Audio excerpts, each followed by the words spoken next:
Et si la survie d'un pays exigeait de mettre la démocratie en pause? Imaginez une nation au bord du gouffre, où la menace se rapproche chaque jour et où l'inaction politique devient un danger mortel. Ce scénario, bien plus qu'une simple hypothèse, s'est imposé avec fracas au Burkina Faso. La politique, ici, n'est pas un jeu d'idées, elle est une question de vie ou de mort, un combat pour la survie collective. Au Burkina Faso, sous les ordres du capitaine Ibrahim Traoré, tous les partis politiques ont été dissous, sans aucune exception. Ce geste extrême a résonné comme un séisme, provoquant une avalanche de critiques internationales. Certains dénoncent une dérive autoritaire, d'autres y voient un réflexe d'autodéfense d'un État assiégé. Mais au cœur de cette décision, il y a une urgence, une pression terrible. Un pays déchiré par la violence, où chaque minute compte et où l'ordre public vacille. Le dilemme s'impose. Faut-il sacrifier la pluralité pour sauver la nation? D'un côté, la centralisation du pouvoir promet cohésion et rapidité d'action, vitale face à la crise. De l'autre, ce choix efface liberté, débat et ouvre la porte à un avenir sans retour. Cette question n'est pas nouvelle dans l'histoire des nations. Pensons à la France de la Deuxième Guerre mondiale, où le gouvernement de Vichy a suspendu les institutions démocratiques au nom de la sauvegarde nationale. Ou à l'Italie fasciste, où la centralisation a prétendu sauver la patrie, au prix de décennies de dictature. Mais chaque fois, le retour à la démocratie fut ardu, long, incertain. Perdre la démocratie, même temporairement, c'est s'aventurer en territoire inconnu, sans garantie de retrouver le chemin. Le pari est risqué, sauver l'État au prix de l'essence même d'une société libre. Et si l'urgence justifie tout, rien n'assure que la démocratie renaîtra après la tempête. L'exemple de l'Égypte après la révolution de 2011 nous rappelle que la suspension des libertés peut s'installer durablement, même après la fin officielle de la crise. Pourquoi le Burkina Faso a-t-il pris ce virage radical? Pour comprendre, il faut plonger dans la réalité d'un pays où chaque choix pèse sur la survie collective. Il faut remonter aux racines de l'instabilité, aux années de promesses non tenues, à la méfiance qui s'est installée entre États et citoyens. Il faut aussi regarder comment d'autres pays, du Chili de Pinochet à la Corée du Sud des années 60, ont utilisé la centralisation temporaire pour tenter de rebâtir l'État, parfois avec succès, parfois au prix d'immenses sacrifices humains et moraux. Derrière cette décision choc, il y a un contexte d'insécurité extrême et de crises multiples. Plongeons dans l'histoire récente du Burkina Faso pour saisir l'ampleur de l'urgence. L'insécurité n'est pas un concept abstrait, elle se vit au quotidien. Depuis près d'une décennie, le Burkina Faso est la cible d'attaques régulières de groupes armés, souvent liés à des réseaux djihadistes. Les frontières nord et est du pays sont devenues des zones de non-droit, où l'État n'a plus que l'ombre d'une autorité. Des milliers de personnes ont été tuées, des centaines de milliers déplacées. Les écoles ferment, les marchés se vident, les routes sont coupées par la peur. Quand la survie devient la seule priorité, la politique se transforme en question de vie ou de mort.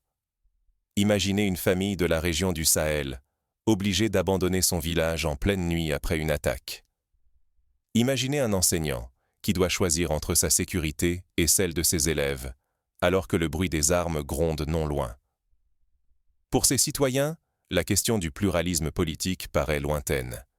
Ce qu'ils réclament, c'est l'ordre, la protection, la possibilité de vivre sans crainte.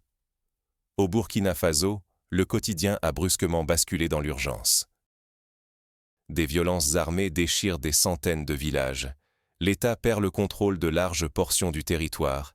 Les écoles ferment. Des dizaines de milliers de familles fuient en abandonnant tout. Ce n'est plus un débat abstrait. Chaque décision retardée ou insuffisante coûte des vies, prive des enfants d'avenir et éparpille des communautés entières. Des témoignages poignants affluent. Un parent raconte comment 3 de ses enfants n'ont pas pu passer leurs examens scolaires, une mère déplore l'absence de soins médicaux suite à la fermeture du dispensaire local. Face à la tourmente, l'État paraît impuissant, dépassé par la vitesse de la crise. Les institutions, conçues pour l'ordinaire, peinent à répondre à cette catastrophe. Les ministères hésitent, les responsables politiques débattent, mais sur le terrain, chaque lenteur est fatale. Des villages se vident en une nuit, et toute une génération grandit dans l'attente d'un secours qui ne vient pas. Ce n'est pas qu'une question d'efficacité ou de procédure. Derrière chaque retard, la confiance envers l'État s'effondre un peu plus. Quand le gouvernement ne protège plus, certains perdent tout espoir, d'autres se tournent vers des alternatives dangereuses, loin du cadre républicain. Le péril est immense. Chaque manquement ouvre la porte à la violence, à la division, ou même à la disparition du sentiment d'un destin collectif. Ce phénomène n'est pas propre au Burkina Faso. On l'a vu en Somalie dans les années 90, où la dislocation de l'État a laissé place aux seigneurs de guerre. On l'a vu dans certains pays du Moyen-Orient, comme la Syrie, où la fragmentation politique a été le prélude au chaos. Le Burkina Faso, malgré son histoire de résilience, sent peser ce risque sur ses épaules. Dans ce contexte, la politique traditionnelle, faite de rivalités anciennes et de lenteurs institutionnelles, devient inadaptée, voire toxique. La fragmentation du paysage politique, avec des dizaines de partis plus préoccupés de leur survie que du bien commun, aggrave la crise. L'État se divise, la réponse s'affaiblit, et tout un pays perd ses repères. En 2022, on comptait plus de 80 partis politiques officiellement enregistrés, dont beaucoup ne représentaient qu'une poignée de membres, mais chacun revendiquait le droit de participer aux décisions nationales. Cette diversité, censée être une richesse, s'est transformée en champ de bataille, où chaque voix cherchait à tirer profit de la désorganisation générale. Mais pourquoi cette fragmentation politique s'est-elle révélée aussi funeste en temps d'urgence? Est-ce la multiplicité des voix, ou leur incapacité à agir ensemble, qui a précipité l'impasse? Pour comprendre ce choix radical, il faut revenir à la racine du problème, la crise de confiance et d'efficacité qui a frappé l'État. Que s'est-il passé quand l'urgence a exigé des réponses inédites? Quand la diversité politique devient un labyrinthe, qui paie le prix de l'impasse? Au Burkina Faso, la multiplication des partis politiques n'a pas seulement nourri le débat, elle a failli étouffer l'État. Avant la dissolution, le pays recensait plusieurs dizaines de partis, parfois fondés autour d'un seul chef ou d'intérêts personnels, surgissant à la veille des élections puis retombant dans l'ombre. Cette situation s'est retrouvée ailleurs. En Afghanistan, après la chute des talibans, une myriade de partis et de chefs de guerre ont paralysé la reconstruction, chacun défendant son territoire et ses intérêts au détriment de l'unité nationale. Ce foisonnement n'a pas élargi la représentation. Il a éclaté le paysage en clans rivaux où les lignes de fracture dépassèrent les idées pour épouser les divisions régionales et communautaires. Les alliances, souvent fragiles et motivées par l'opportunisme, s'effritaient sitôt passées les urgences électorales. La confiance en la politique s'en trouvait minée. L'idée d'un destin commun s'effaçait dans le tumulte de voix discordantes. Chaque région, chaque ethnie, chaque groupe d'intérêts semblait vouloir tirer la couverture à soi, oubliant l'intérêt général. Lorsque la crise sécuritaire a frappé, cette pluralité s'est révélée toxique. Les responsables politiques, au lieu de s'unir, se sont accusés mutuellement, incapables de construire une réponse commune. Chacun cherchait à tirer profit du désordre, diluant la responsabilité, rendant confuse toute tentative de coordination. Pour la population, chaque débat paraissait décalé. Alors que des villages étaient attaqués, la classe politique semblait s'enfermer dans des disputes stériles. Des témoins racontent que lors d'une réunion de crise, il a fallu plus de 3 heures pour s'accorder sur un simple communiqué. Pendant ce temps, la situation sur le terrain empirait. Résultat, l'action collective s'est figée au moment le plus critique. Les désaccords ont ralenti les décisions, brouillé la chaîne de commandement et creusé la méfiance entre citoyens et institutions. L'énergie nationale, au lieu d'être mobilisée face à la menace, se dissipait dans la compétition partisane. Peu à peu, la lassitude a gagné la société. L'espoir que la démocratie puisse résoudre l'urgence s'est effrité. Dans certains villages, on rapporte que des comités locaux se sont formés, prenant eux-mêmes en main leur défense, faute d'une aide venue d'en haut.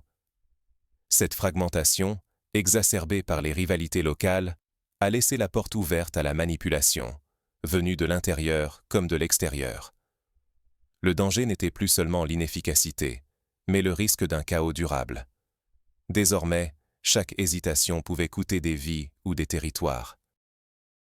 On a vu des groupes armés exploiter ces divisions, offrant leur protection à des villages abandonnés par l'État, en échange de loyauté, un scénario qui rappelle la montée des mafias en Sicile au XIXe siècle, lorsque l'État était trop faible pour garantir la sécurité. Face à cette impasse, la dissolution des partis a été présentée comme un remède extrême mais nécessaire. Imposer une direction claire, restaurer l'autorité, couper court à la paralysie. Pourtant, ce choix comporte ses propres périls. La centralisation, même temporaire, peut gripper le débat public, affaiblir la transparence et rendre la sortie du régime d'exception incertaine.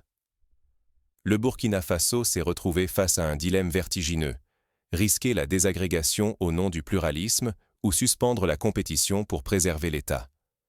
Rien ne garantit que ce pari soit sans coût. Si la fermeture se prolonge, la société risque de perdre l'habitude du dialogue et la transition de s'enliser. Pourtant, pour le gouvernement et une partie d'un peuple lassé des divisions, l'heure n'était plus à la nuance, mais à l'action immédiate. L'exemple du Rwanda après le génocide de 1994 illustre à la fois la possibilité de rebâtir un État fort à partir d'une centralisation extrême et le danger de voir la démocratie sacrifiée sur l'autel de la stabilité. Mais comment cette centralisation radicale se vit-elle dans les coulisses du pouvoir, et avec quelles conséquences pour l'ensemble de la société? Quel nouveau péril pourrait surgir de ce choix? Dans l'ombre du palais, la dissolution a bouleversé les équilibres et semé l'incertitude jusque parmi les fidèles du régime. La société, elle, oscille entre soulagement, méfiance et inquiétude face à ce pouvoir désormais sans contrepoids. La dissolution soudaine de tous les partis politiques au Burkina Faso a frappé comme un éclair dans la nuit. Est-ce une reconstruction audacieuse ou la préparation de nouvelles fractures? Cette question hante désormais le pays, alors qu'une figure unique, le capitaine Ibrahim Traoré, concentre un pouvoir rarement vu dans l'histoire nationale. On n'avait pas vu une telle concentration depuis la révolution de 1983, sous Thomas Sankara. Mais la situation actuelle est bien plus tendue, le tissu social bien plus fragile. Certains saluent une efficacité retrouvée. Les décisions tombent vite, débarrassées des blocages habituels et des querelles partisanes. Mais cette centralisation place tout le poids du destin national sur les épaules d'un seul homme et de son cercle. Succès ou échec, chaque conséquence sera directement attribuée à leur gouvernance. L'histoire récente du Mali voisin, où l'espoir d'une transition rapide s'est transformé en longue parenthèse militaire, rappelle que le risque d'enlisement est réel. Pour ses partisans, Traoré incarne le capitaine intrépide, prêt à affronter la tempête, à faire taire les rivalités et à prendre seul les risques du redressement. À leurs yeux, il faut une main ferme, quitte à imposer le silence temporaire pour éviter le naufrage collectif. Ils évoquent l'image du capitaine sur un navire en pleine tempête, qui n'a pas le temps de consulter tout l'équipage avant de trancher. Mais les critiques grondent. L'Afrique et le monde ont connu maintes régimes où l'urgence a servi de justification à une dérive autoritaire. La peur est palpable. Qu'advient-il d'une société privée de débats, de garde-fous, de voies alternatives? Si toutes les institutions sont muselées, qui pourra contrôler la dérive ou exiger des comptes? Les exemples abondent. En Guinée, la transition militaire s'est éternisée. Au Zimbabwe, la centralisation du pouvoir a mené à des décennies d'autoritarisme. Le pouvoir promet une transition temporaire. Pourtant, l'histoire régionale abonde de transitions qui s'éternisent, la suspension de la démocratie devenant la règle plutôt que l'exception. Une opposition inexistante peut accélérer les réformes, mais elle peut aussi détruire l'espoir d'un vrai retour au pluralisme. Chaque jour de centralisation accroît la tentation de maintenir l'ordre par la force, au risque de remplacer la crise sécuritaire par une crise politique plus profonde. On se souvient du Tchad, où la transition promise après la mort d'Idriss Déby a vu le pouvoir se durcir, repoussant sans cesse les échéances électorales. Pour la population burkinabé, l'enjeu est vital. Ce choix radical restaurera-t-il la sécurité sur l'ensemble du territoire et la légitimité de l'État? Ou sèmera-t-il les graines d'une nouvelle désillusion, d'une société divisée, d'une crise qui couve en silence? La réponse reste incertaine. La discipline imposée sera-t-elle vue demain comme un rempart ou comme une privation durable de liberté? L'impact dépasse les frontières nationales. Par ce geste, le Burkina Faso adresse aussi un message ferme aux puissances étrangères et aux institutions internationales. Il revendique le droit de redéfinir ses propres règles face à l'urgence, quitte à bousculer les attentes extérieures. Cette affirmation de souveraineté nourrit une fierté nouvelle, mais aussi la méfiance de ceux qui redoutent l'isolement et le repli.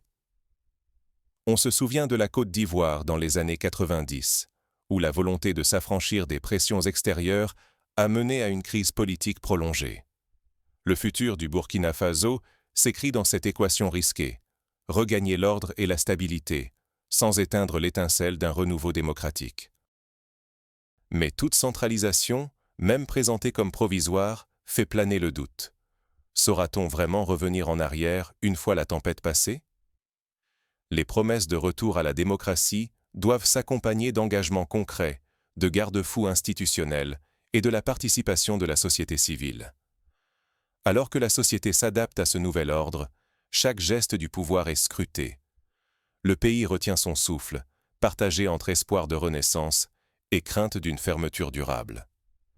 Dans les marchés de Ouagadougou, on entend des discussions animées. Certains espèrent que la fermeté ramènera la paix, d'autres redoutent que la voix du peuple soit étouffée pour toujours. Centraliser pour aller plus vite. Est-ce une chance inespérée de rattrapage ou l'illusion d'un progrès à sens unique? La disparition brutale de tous les partis politiques n'est pas seulement un coup d'éclat. C'est un signal d'alarme, une tentative de forcer le destin dans un pays en perdition. Mais derrière cette manœuvre, une question obsédante demeure. La centralisation est-elle vraiment le raccourci vers le développement, ou un terrain miné qui peut exploser à tout moment? Pour sortir le Burkina Faso de l'ornière, il faut engager en même temps l'énergie, l'éducation, la santé, l'administration. Agir sur chaque front exige des décisions coordonnées, rapides, impossibles à obtenir quand des dizaines de courants politiques s'affrontent sans fin. Dans ce chaos, recentrer le pouvoir sur une seule autorité promet de trancher les nœuds gordiens. Une direction unique, moins de débats, plus d'actions immédiates. Mais l'expérience d'autres pays montre que la rapidité ne suffit pas. En Tunisie, la centralisation post-révolutionnaire n'a pas empêché les blocages, faute de légitimité et de dialogue avec la société. Mais l'efficacité brandie n'a de sens que si elle produit des résultats tangibles. Les Burkinabés attendent des écoles ouvertes, des hôpitaux qui soignent, des routes sûres, de la lumière dans chaque foyer. Si ces attentes sont trahies, la colère montera aussi vite que l'espoir était revenu, et la fracture entre le pouvoir et la population deviendra béante. Trop d'exemples ailleurs prouvent que la centralisation, sans résultat, finit par isoler le sommet du reste du pays. En Algérie, après l'interruption du processus démocratique en 1991, la promesse de sécurité a laissé place à une décennie noire, marquée par la violence et la défiance généralisée. Pour que ce repli autoritaire ne devienne pas une impasse, il faut baliser le chemin du retour à la pluralité et à la participation. Définir des étapes, fixer un calendrier crédible, ouvrir les coulisses de la transition. Ces garde-fous sont vitaux pour regagner la confiance et éviter l'enlisement. Sans cela, la tentation de conserver le pouvoir risque de triompher sur la promesse de restaurer la démocratie. Il serait pertinent de mettre en place un comité indépendant chargé de surveiller la transition, composé de représentants de la société civile, de chefs religieux et de personnalités reconnues pour leur intégrité. Ce pari sur la centralisation pose un dilemme crucial. Ou bien il permet un sursaut décisif, ou bien il piège le pays dans une spirale de blocage et de défiance. Tout dépendra de la capacité à transformer ce moment d'exception en véritable tremplin, non en prison dorée. L'histoire de l'Espagne, sortie du franquisme par une transition négociée et inclusive, montre qu'il est possible de retrouver la démocratie, à condition de préparer ce retour dès le départ. Reste à savoir comment juger cette expérience politique extrême. Et surtout, quelles leçons le reste du continent africain saura-t-il en tirer pour ses propres transitions tourmentées? Les cas du Soudan, du Mali et de la Guinée illustrent les dangers d'une transition sans feuille de route claire, où l'état d'exception devient l'ordinaire. La suite dévoile les premiers signes concrets de cette centralisation, entre promesses tenues et désillusions. Comment la population et les acteurs régionaux réagissent-ils à cette nouvelle donne? Dans certains quartiers, des comités d'autodéfense voient le jour, tandis qu'ailleurs, des ONG tirent la sonnette d'alarme sur les risques de violation des droits humains. Les médias internationaux suivent de près chaque annonce, chaque prise de parole, analysant la moindre évolution comme un baromètre du futur de la démocratie dans la région. La question demeure, obsédante. La survie nationale peut-elle justifier la suspension du pluralisme, ou sommes-nous en train d'ouvrir une brèche périlleuse? Au Burkina Faso, ce dilemme n'est pas théorique. Il façonne dorénavant la vie de chaque citoyen et résonne bien au-delà de ses frontières, dans tous les pays confrontés à la menace de l'effondrement. Les discussions dans les universités africaines, les débats dans les diasporas, témoignent de l'enjeu continental de cette expérience. Pour des millions de Burkinabés, la dissolution soudaine des partis a bouleversé les règles du jeu. Les autorités centralisent désormais le pouvoir, affichant l'ambition de restaurer la sécurité et de rebâtir un État fragilisé par des décennies de violence et de fragmentation. Mais une réalité demeure. Les intentions, aussi louables soient-elles, ne suffisent jamais. Seuls les résultats concrets, l'amélioration tangible de la vie quotidienne, la protection effective des citoyens et la promesse tenue d'un retour au pluralisme pourront justifier ce pari dangereux. Le risque est immense, sans limites claires à la transition, et si la suspension du débat devient la norme, la voix de chacun peut se retrouver muselée pour longtemps. L'histoire africaine et mondiale est jalonnée d'exemples où l'état d'urgence a servi de prétexte à la confiscation durable du pouvoir. Pourtant, une autre voie reste possible, celle d'inventer une gouvernance nouvelle, plus souveraine, plus inclusive, où l'État sort renforcé précisément parce qu'il aura su tenir sa parole et rétablir le jeu démocratique. L'exemple du Ghana, qui a su revenir à la démocratie après une longue période militaire, prouve qu'un retour est possible, à condition d'un engagement réel et d'un contrôle citoyen. Dans ce moment d'incertitude, la vigilance collective est vitale. Il ne s'agit ni de céder à la résignation, ni de rejeter systématiquement l'autorité, mais d'exiger que chaque décision soit jugée à l'aune de ses résultats. L'histoire n'est pas écrite d'avance. La réussite, ou l'échec, de cette transition dépendra autant de la volonté des dirigeants que de la capacité du peuple à rester acteur, à demander des comptes, à défendre le calendrier promis. Des plateformes citoyennes pourraient être créées pour surveiller et documenter chaque étape de la transition, afin que la mémoire collective reste vivante et que la pression populaire ne faiblisse pas. La dissolution des partis sera-t-elle le point de départ d'un Burkina Faso plus solide ou le début d'un précédent dangereux pour tout un continent? Ce n'est ni dans les discours ni dans les intentions que se jouera la réponse, mais dans la réalité vécue jour après jour. Plus que jamais, le débat doit vivre, les voix doivent s'exprimer, et la société doit veiller à ce que l'exception ne devienne jamais la règle. Le défi est immense, mais l'histoire montre que les peuples capables d'exiger des comptes, de défendre la pluralité et de s'adapter aux crises, finissent souvent par tracer leur propre voie vers la stabilité et la liberté. Et vous, qu'en pensez-vous? La sécurité peut-elle, même temporairement, primer sur la pluralité des opinions? Ou la démocratie doit-elle rester intangible, même sous la menace? Partagez vos doutes, vos espérances, vos convictions. C'est ensemble que se dessine l'avenir du Burkina Faso et de l'Afrique.